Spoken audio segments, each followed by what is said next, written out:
Bismillahirrahmanirrahim.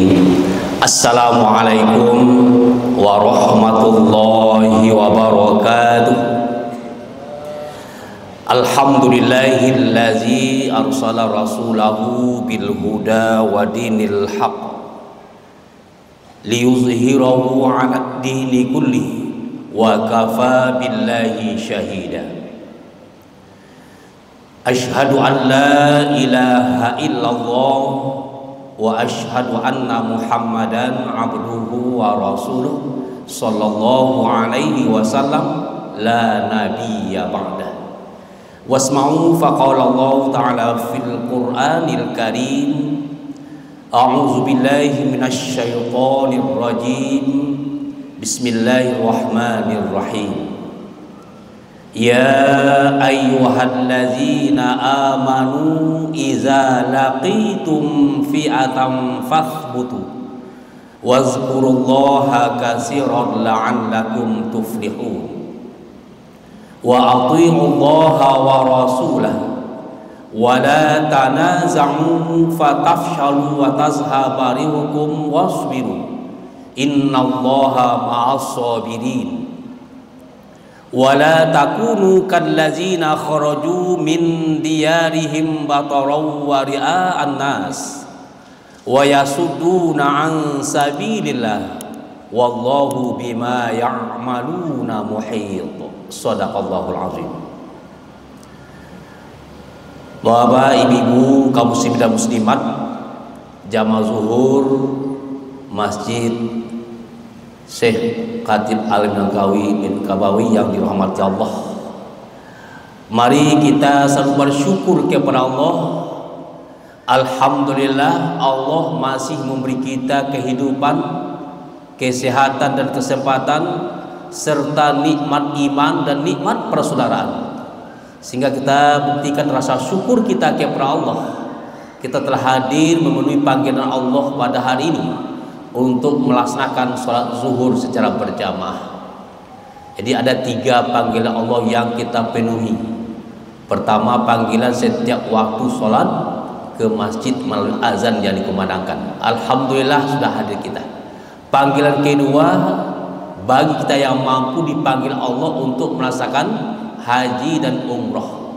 Bukti dipanggil ketika orang sampai di mikat, pasang niat, dilafadzkan niatnya, labbaik Allahumma hajjan, saya hadir di sini ya Allah untuk memenuhi panggilanmu melaksanakan ibadah haji atau ibadah umrah. Panggilan ketiga, semua kita akan dipanggil untuk kembali kepada Allah. Ketika panggil ini datang, maka orang akan bacakan kalimat inna lillahi wa inna ilaihi raji'un. Nah, oleh sebab itu, sebagai rasa syukur kita kepada Allah, mari terus kita isi waktu kita, kehidupan kita dengan ibadah yang maksimal. Kemudian kita selalu berselawat kepada Rasulullah dengan ucapan Allahumma salli ala Muhammad wa ala ali Muhammad. Kaum muslimin dan muslimat jamaah zuhur yang dirahmati Allah, sebagai dasar kajian kita zuhur ini telah dibacakan firman Allah yang terdapat dalam surah Al-Anfal ayat 45 sampai 47. Secara ringkas kita sampaikan isi ayat ini menjelaskan tentang kunci sukses hidup, baik untuk kehidupan dunia ataupun sukses untuk kehidupan di akhirat nanti. Nah, semua kita pasti ingin sukses, ingin bahagia. Buktinya kita selalu berdoa kepada Allah, Rabbana atina fid dunya hasanah wa fil akhirati hasanah wa qina azabannar. Nah, ternyata Allah katakan tidak cukup hanya doa saja. Jika kita ingin sukses, ingin bahagia baik di dunia maupun di akhirat, maka ada kuncinya. Allah yang menunjukkan. Inilah yang Allah katakan di ayat 45 sampai 47 surat Al-Anfal. Pertama kata Allah, ya ayyuhallazina amanu iza laqitum fi'atan fathbutu. Hai orang-orang yang beriman, apabila kamu berhadapan dengan pasukan musuh. Nah, musuh ini ada 2. Ada musuh yang kelihatan, ada musuh yang tidak dilihat. Yang kelihatan adalah manusia, orang kafir, musyrik, munafik, Yahudi, Nasrani yang musuh kita Islam. Ada musuh yang tidak kelihatan, godaan iblis, godaan syaitan, hawa nafsu kita. Nah, untuk menghadapi dua bentuk musuh ini kata Allah, apa kuncinya? Fathbutu, teguhkan pendirian. Jangan mudah terpengaruh, jangan mudah tergoda. Di dua ini yang harus kita waspadai, musuh yang bisa dilihat dan yang tidak kelihatan. Maka salah satu contoh Allah katakan di ayat kelima surat Fatir, ya ayyuhan nas inna wa'dallahi haqq fala taghurrannakumul hayatud dunya wala yaghurrannakum billahil ghurur. Wahai seluruh manusia, ingat bahwa janji Allah adalah benar. Apa di antara janji Allah? Kullu nafsin za'iqatul maut. Setiap kita yang hidup ini pasti akan menghadapi kematian. Jika yakin dengan janji Allah, apa tindak lanjutnya? Di ayat berikutnya Allah katakan, fala taghurrannakumul hayatud dunya wala yaghurrannakum billahil ghurur. Jangan kamu sampai tertipu karena dunia, jangan sampai tertipu karena godaan syaitan. Nah, untuk menghadapi dua ini, godaan dunia, godaan syaitan, maka kuncinya teguhkan pendirian, kuatkan iman, kuatkan akidah, jangan mudah terpengaruh. Itu kunci sukses yang pertama. Yang kedua, wazkurullaha katsiran la'allakum tuflihun. Perbanyak berzikir kepada Allah, baik di waktu berdiri, di saat kita duduk, ataupun di saat berbaring. Ini 3 waktu yang kita pergilirkan. Kata Allah dalam surah Ali Imran ayat 191, allazina yazkurunallaha qiyaman wa qu'udan wa ala junubihim. Selalulah ingat Allah baik saat kamu berdiri, duduk ataupun berbaring. Nah, apa pengaruhnya bila kita selalu berzikir kepada Allah? Hati kita tenang, hati kita tentram. Ala bi zikrillahi tatma'innul qulub. Orang-orang yang selalu berzikir kepada Allah hatinya tenang. Walaupun banyak cobaan, kita tidak panik menghadapi cobaan yang ada. Tenang hati. Itu pengaruh zikir. Sebaliknya orang yang tidak berzikir kepada Allah hatinya gelisah. Wa man a'rada an zikri fa inna lahu ma'isyatan dongka. Siapa yang lupa mengingat Allah, tidak berzikir kepada Allah, hatinya gelisah, hatinya sempit, gundah gelana. Nah, inilah kunci sukses yang kedua, perbanyak zikir kepada Allah. Orang-orang yang selalu berzikir kepada Allah, dia akan mendapatkan ketenangan hati, dan di akhirat dia akan dapatkan balasan surga Allah. Kaum muslimin sedang jamaah zuhur yang dirahmati Allah. Yang ketiga, kunci sukses adalah wa ati'u Allah wa rasulah. Taati Allah dan taati Rasul. Artinya ikuti petunjuk Al-Quran dan Sunnah. Nabi sudah memberikan jaminan bila kita ikuti Al-Quran dan Sunnah pasti selamat, sukses kita di dunia dan di akhirat. Makanya Rasulullah sangat mencemaskan kita umatnya bila kita mengabaikan Al-Quran yang beliau tinggalkan. Terbukti Rasul terus berdoa kepada Allah. Doanya adalah mengkhawatirkan dan mencemaskan kita umatnya. Ini terdapat dalam surah Al-Furqan ayat yang ke-30. Doa Rasul kepada Allah, wa qala ar-rasul ya Rabbi inna qaumi ittakhazu hadzal qur'ana mahjura. Rasul terus berdoa kepada Allah, ya Allah, ya Tuhanku, saya sangat cemas, saya sangat khawatir tentang umatku ya Allah, jika nanti sepeninggalku dia meninggalkan Al-Quran, dia lari dari Al-Quran. Padahal Al-Quran jaminan untuk menyelamatkan hidup kita dunia akhirat, sebagai petunjuk, hudan linnasi wa bayyinatin minal huda wal furqan. Itu yang Rasul cemaskan. Nah, lihatlah hari ini orang-orang yang jauh dari Al-Quran pasti dia tidak sukses hidupnya, hatinya gelisah, banyak persoalan. Tapi orang yang dekat dengan Al-Quran dimudahkan Allah, diberikan dia selalu kemudahan oleh Allah, rezeki yang tak terduga. Nah, oleh sebab itu mari kita perbanyak baca Al-Quran, ikuti Al-Quran dan Sunnah. Namun karena kita hidup di muka bumi ini yang berstatus sebagai khalifah, maka ada satu lagi yang wajib kita taati, yaitu pemimpin. Di ayat 59 surat An-Nisa, ya ayyuhallazina amanu atiullaha wa atiur rasul wa ulil amri minkum. Hai orang-orang yang beriman, taati Allah, ikuti Al-Quran, taati Rasul, ikuti hadisnya, dan taati pula pemimpin-pemimpinmu, ikuti aturan dan undang-undang yang berlaku. Kalau kita ingin sukses hidup dunia dan akhirat, 3 ketaatan. Nah, makanya kalau kita ingin kita sukses, taati yang 3 ini. Terkhusus tentang pemimpin, tentu kita pilih pemimpin yang amanah, pemimpin yang benar, pemimpin yang paham dengan agama. Karena nanti dia akan buat aturan. Ketika dia buat aturan, jangan sampai aturan yang dia buat bertentangan dengan Al-Quran dan Sunnah. Karena dia sejalan, kita harus ikuti dia. Taati Allah, taati Rasul, dan taati pemimpin. Nah, kalau kita salah memilih pemimpin, nanti kita khawatir membuat aturan yang tidak sesuai dengan Al-Quran dan Sunnah. Maka perlu kita lihat siapa pemimpin yang amanah, yang benar, yang paham dengan agama. Kemudian yang keempat, wasbiru innallaha ma'as-sabirin. Jika ingin sukses hidup di dunia maupun di akhirat, kuncinya adalah sabar. Maka Allah katakan innallaha ma'as-sabirin. Sesungguhnya Allah bersama orang-orang yang sabar. Sabar 3 tingkatannya, dan 3 contoh Nabi yang telah melakukan, membuktikan kesabaran. Pertama, sabar dalam ketaatan. Dalam ibadah butuh kesabaran.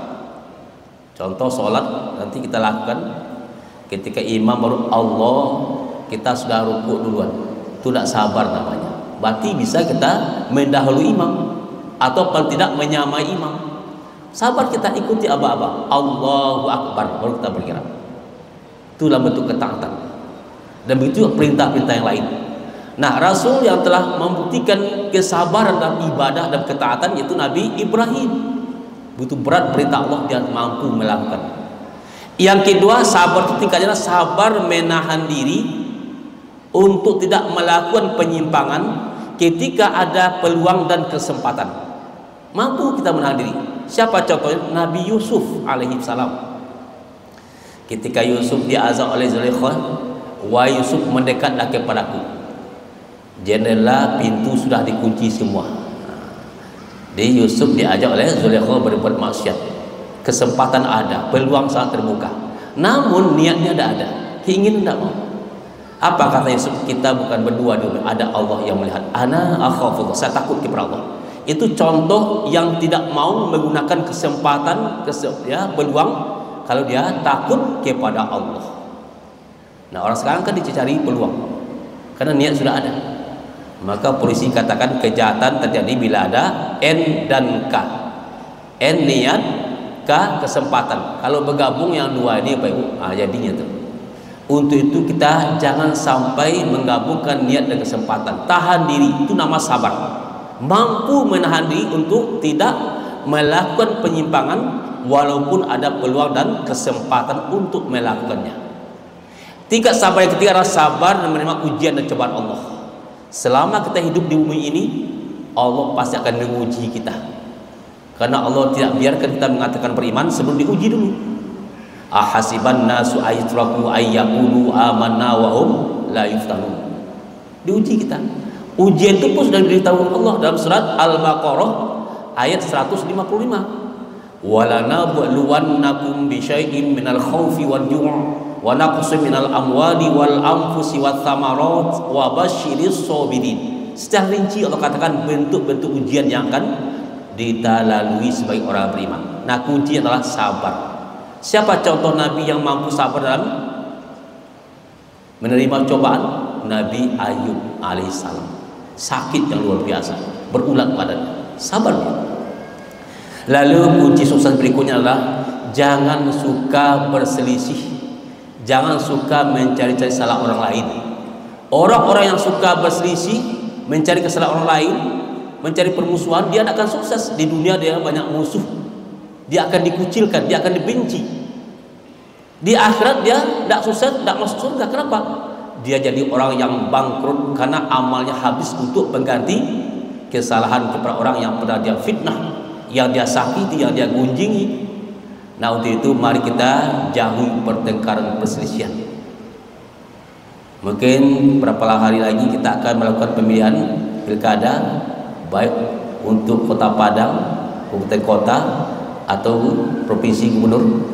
Silakanlah kalau kita beda pilihan, tapi jangan sampai terjadi permusuhan, jangan sampai menjelekkan orang lain, jangan suka kita mengejek satu sama lain, karena ini akan membuat kita tidak sukses hidup. Di dunia banyak musuh, dibenci, di akhirat kita jadi orang yang muflis, bangkrut. Terakhir, bila ingin sukses, kata Allah, janganlah kita bersikap sombong, tapi bersikap ikhlas dan tawadhu. Ini ayat 47. Karena orang-orang yang sombong pasti dia akan mendapat azab dan hukuman Allah. Di masa Rasul, Bapak Ibu, ketika Rasulullah memimpin perang Hunain, pasukan Islam berjumlah 12.000 banyaknya, pasukan kafir sebagai musuh yang dihadapi hanya berjumlah 4.000 orang. Lalu ada sahabat mengatakan, ya Rasulullah, perang kali ini hanya sebentar cuman, karena jumlah kita jauh lebih banyak dari mereka. Kata Rasul, jangan sombong, Allah marah kepada orang yang sombong. Ditegur oleh Rasul. Tapi sahabat tetap mengatakan, ya Rasulullah, dulu ketika perang Badar, jumlah kita umat Islam hanya 300, pasukan kafir yang kita hadapi 1.000 banyaknya, menang kita. Masa sekarang kita 12.000 melawan 4.000 kalah? Dua kali teguran Rasulullah, jangan sombong, Allah marah kepada sombong. Nah, karena sombong apa akibatnya? Pasukan Islam yang dipimpin Rasulullah yang berjumlah 12.000 itu kucar-kacir dibuat oleh pasukan kafir yang hanya berjumlah 4.000 orang, kalah pasukan Islam. Kenapa? Karena sombong, Allah murka, marah kepada orang sombong. Di zaman Nabi Musa ada 3 manusia yang diazab Allah karena sombong. Pertama, sombong karena kekuasaan, kedua sombong karena kekayaan, yang ketiga sombong karena ilmu. Yang sombong karena kekuasaan adalah Fir'aun. Ya, dia bahkan mengaku sebagai Tuhan, itulah Fir'aun. Lalu dia kejar Musa dengan pasukannya. Musa terdesak ke lautan, dia yakin itu Musa akan habis, hancur tangannya. Tapi ternyata Musa diselamatkan Allah, karena Allah perintahkan kita pada Nabi Musa untuk memukulkan tongkatnya ke laut dan terbelah lautan, selamat Musa dan pasukannya. Sementara Fir'aun juga mengejar sampai di tengah-tengah lautan, lautan bertemu kembali, tenggelam di tengah lautan. Itulah cara Allah mengazab, menghukum orang yang sombong karena kekuasaan. Yang kedua, sombong karena harta, korun. Korun juga sombong karena harta, kekayaan yang dia miliki, dia banggakan. Lalu apa akibatnya? Allah benamkan korun ke dalam tanah bersama harta kekayaannya. Itu cara Allah. Dan berikutnya sombong karena ilmu, juga di zaman Nabi Musa yang bernama Samiri. Dia ejek Nabi Musa, wahai Musa, saya sudah buat jenjang yang tinggi mencakar ke langit, saya lihat di mana Tuhanmu? Tidak ada, saya lihat. Lalu dia buat patung seperti anak sapi yang bisa bersuara, inilah Tuhan yang harus kita sembah. Itu kata Samiri, karena dia punya ilmu, bisa buat patung yang bisa bersuara. Lalu cara Allah mengazab Samiri yang sombong karena ilmu, diberi penyakit bau busuk yang luar biasa oleh Allah, sehingga tidak ada orang yang bisa mendekat kepadanya. Diungsikan oleh keluarga setempat dan disitulah dia mati, ya, terasing. Begitu cara Allah mengazab orang sombong. Nah, sampai hari ini lihatlah, siapapun orang yang sombong karena kekuasaan, sombong karena harta, sombong karena ilmu, pasti dia akan dapat azab Allah. Maka oleh sebab itu Allah katakan di ayat 18 surat Luqman, wala tusa'ir khaddaka linnas wala tamshi fil ardi maraha innallaha la yuhibbu kulla mukhtalin fakhur. Janganlah kau palingkan wajahmu kepada orang lain, kepada manusia karena sombong, meremehkan.